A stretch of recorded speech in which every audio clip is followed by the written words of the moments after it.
எந்தன் வாழ்க்கையின் அர்த்தம் சொல்ல பூக்களின் வண்ணம் கொண்டு பிறந்த மகளே என் மகளே.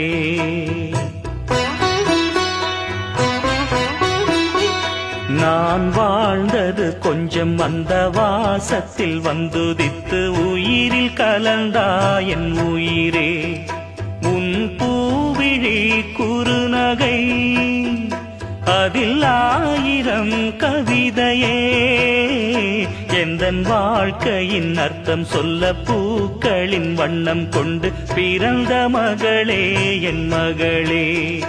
நான் வாழ்ந்தது கொஞ்சம் அந்த வாசத்தில் வந்துதித்து உயிரில் கலந்தா என் உயிரே.